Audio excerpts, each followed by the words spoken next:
Hi everyone. स्वागत है आप सभी का। जैसा कि आप लोग को पता होगा कि एसएससी जेई 2024 का जो एग्ज़ाम है वह इसका आखिरी दिन था आज 7 जून, और आज एग्ज़ाम समाप्त हो चुका है। तो 3 दिन एग्ज़ाम हुआ था, 5, 6 और 7 जून को हुआ था, और हर एक दिन जो 3 शिफ्ट हुआ था। टोटल 9 शिफ्ट में एग्ज़ाम हुआ था, जिनमें से 4 शिफ्ट हुए थे सिविल के, 3 शिफ्ट हुए हैं इलेक्ट्रिकल के, और 2 शिफ्ट हुए हैं मैकेनिकल के। तो आज हम सिविल इंजीनियरिंग की बात करेंगे कि सिविल इंजीनियरिंग में जो आपका 4 शिफ्ट था उसमें आपका पेपर का लेवल क्या था, क्या सेफ अटेम्प्ट रहने वाले हैं, उसके बाद आगे की आपकी क्या स्ट्रेटेजी रहेगा मेंस को लेकर के। तो उन सभी चीज़ों पर आज हम बात करेंगे। तो सबसे पहले बात करते हैं पेपर लेवल के बारे में। देखिए, पेपर लेवल में आपका जैसे कि पता होगा, प्रीलिम्स जो पेपर 1 होता है उसमें 3 पोर्शंस होते हैं। एक होते हैं रीजनिंग, और होता है जीके जीएस, और फिर आता है टेक्निकल का।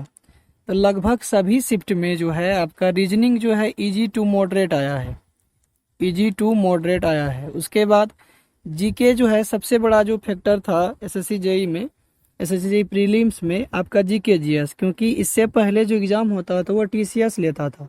तो टीसीएस क्या किया था कि इस 2-3 ईयर में जो 2021, 22 और 23 में जो एग्ज़ाम हुए थे उनमें से थोड़ा सा जो लेवल था हाई कर दिया था, जिसमें जीके जीएस को लेकर के बहुत सारा प्रॉब्लम होता था स्टूडेंट को। लेकिन इस बार जो है न्यू एजेंसी जो आया है एग्ज़ाम, जो अलग न्यू एजेंसी जो पेपर सेट कर रहा है, उनमें जीके जीएस का लेवल थोड़ा सा डाउन गया था। इसमें सभी शिफ्ट में आपको जीके जीएस भी इजी टू मॉडरेट था। उसके बाद टेक्निकल की बात करते हैं।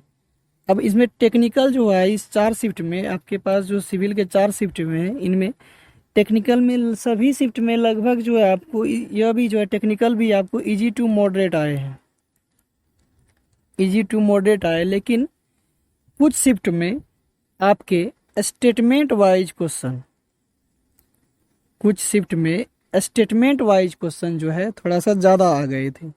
तो जिस शिफ्ट में स्टेटमेंट वाइज क्वेश्चन ज़्यादा आए हैं तो उसमें ऑब्वियसली बात है कि विद्यार्थी जो है स्टूडेंट है थोड़ा सा गलत करेंगे उसमें।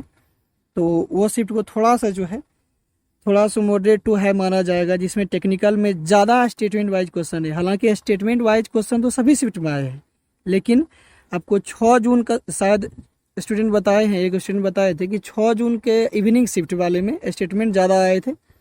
तो स्टेटमेंट वाले क्वेश्चन ऐसे नहीं थे कि एक स्टेटमेंट 2 स्टेटमेंट, हालांकि यहाँ तक स्टेटमेंट देखा गया कि 3-3 स्टेटमेंट दे करके पूछा गया था। तो आप 3 स्टेटमेंट में थोड़ा सा सही करने में थोड़ा मुश्किल हो जाता है, तो इसलिए उसके उस शिफ्ट के मार्क्स हो सकते हैं 2-3 मार्क्स बढ़ जाए। तो ये तो हो गया आपका पेपर का लेवल क्या था। तो ओवरऑल पेपर का लेवल इजी टू मॉडरेट था, और टेक्निकल जो था थोड़ा सा मॉडरेट था। ठीक, टेक्निकल मॉडरेट था, बाकी रीजनिंग और जीके जीएस जो था वो इजी टू मॉडरेट है। तो एग्ज़ाम लेवल के अनुसार ऐसा लग रहा है कि जो पिछले साल जो कट ऑफ था, जो पिछले साल कट ऑफ था उससे तो हाई ही जाएगा कट ऑफ। अब कितना कट ऑफ जाएगा इसके बारे में भी बात करने का कोई मतलब रहता नहीं, क्योंकि यह डिपेंड करता है कि एक्चुअल जो आंसर की आएगा उसके बाद पता चलेगा कि एग्जैक्ट क्वेश्चन का लेवल क्या था और बनने वाले क्वेश्चन कितने थे। उसके बाद कितने नंबर ऑफ टाइम्स जो है मेंस के लिए बुलाए जाएंगे स्टूडेंट को, इस पर डिपेंड करेगा। ठीक है, तो यह तो हो गया आपका पेपर का जो लेवल था वो, उसके बारे में बात कर ली। उसके बाद आता है आपका कि सेफ अटेम्प्ट क्या रहने वाले हैं। देखिए, सेफ अटेम्प्ट जो है लगभग स्टूडेंट जो है 140 प्लस अटेम्प्ट किए हैं, 140 प्लस 150 प्लस स्टूडेंट, मतलब मोर देन 60%, 60% से भी ज़्यादा स्टूडेंट 140 प्लस 150 प्लस अटेम्प्ट किए हैं। ठीक है, तो यह जो है आपका सही अटेम्प्ट है। अगर जो विद्यार्थी मेहनत किया है, थोड़ा बहुत पढ़ा है, तो 140 प्लस 150 प्लस जो है अटेम्प्ट उसके लिए सही है, क्योंकि मेहनत किया है तो इस बार क्वेश्चन थोड़ा सा बनने वाले थे, तो ठीक ठाक अटेम्प्ट है। लेकिन हाँ, जो स्टूडेंट 140 से भी कम अटेम्प्ट किए हैं तो उसका तो उसको एक ही चीज़ बचा सकता है कि उसका एक्यूरेसी थोड़ा हाई होना चाहिए।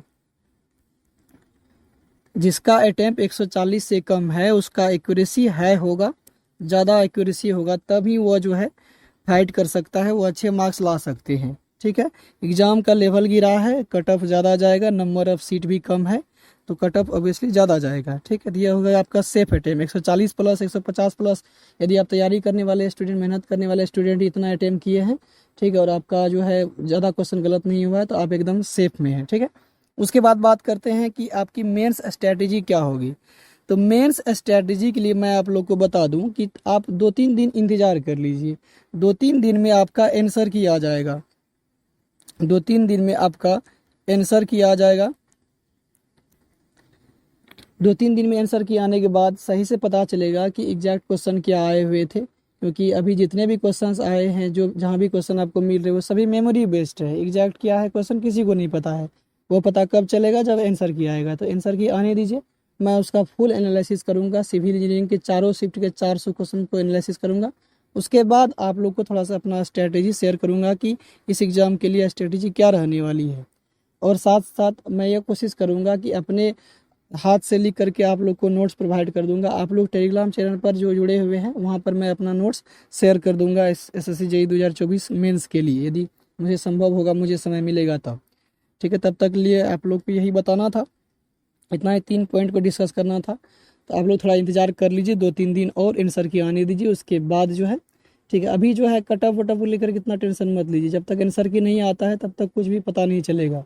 ठीक, तो यहाँ तक देखने के लिए आप लोग को धन्यवाद। वीडियो में बने रहिएगा, आगे जो भी स्ट्रेटेजी होगा, जो भी चीज़ होगा, तो आप लोग के साथ शेयर करते रहेंगे। और टेलीग्राम चैनल पर यदि आप लोग नहीं जुड़े हैं तो वहाँ पर थोड़ा जुड़ जाइए, क्योंकि टेलीग्राम चैनल पर मैं वहाँ पर अपना नोट्स और जो भी PDF हमसे बनता है वो आप लोग के साथ शेयर करते हैं। बिल्कुल फ्री है, आप उसे ज्वाइन कर लीजिए। तब तक के लिए आप लोग यहाँ तक पहुँचे हैं तो चैनल को यदि आप नए हैं तो सब्सक्राइब कर दीजिए और अपने दोस्त के साथ भी शेयर कीजिए। धन्यवाद।